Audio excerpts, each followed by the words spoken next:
Un accord de paix entre la Russie et l'Ukraine? Rien n'est moins sûr.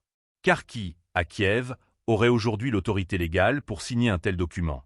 C'est la question posée par Moscou, et plus précisément par son représentant permanent auprès de l'ONU, Vassily Nebenzia.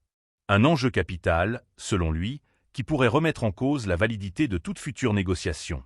Restez bien jusqu'à la fin pour comprendre les implications majeures de cette déclaration. Et surtout, pensez à vous abonner et à partager cette vidéo. La position de la Russie est claire. Tout accord de paix doit être signé par des autorités reconnues comme légitimes. Or, selon Nebenzia, ce n'est plus le cas de Volodymyr Zelensky. En cause, un décret présidentiel interdisant toute négociation avec Moscou et surtout, l'expiration de son mandat en mai dernier. Un point que le diplomate russe n'a pas manqué de souligner, rappelant que la constitution ukrainienne ne prévoit pas d'extension automatique des pouvoirs présidentiels au-delà de la durée légale. Dans ce contexte, toute discussion engagée aujourd'hui avec Kiev pourrait être juridiquement contestée demain. Car si les négociations sont menées par une autorité considérée comme illégitime, alors leur résultat pourrait être déclaré caduc. Un argument de taille pour Moscou, qui se pose en défenseur d'un processus de paix basé sur des bases légales solides.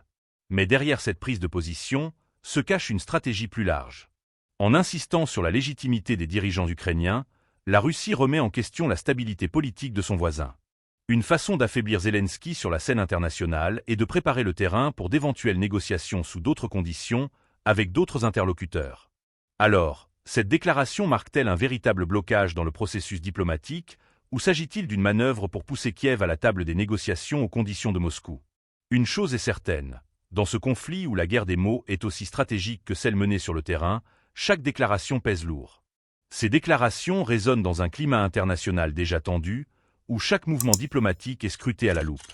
La question de la légitimité des dirigeants ukrainiens dans le cadre des négociations avec Moscou pourrait devenir un point de friction majeur, affectant non seulement les relations bilatérales, mais aussi la perception des accords sur la scène internationale.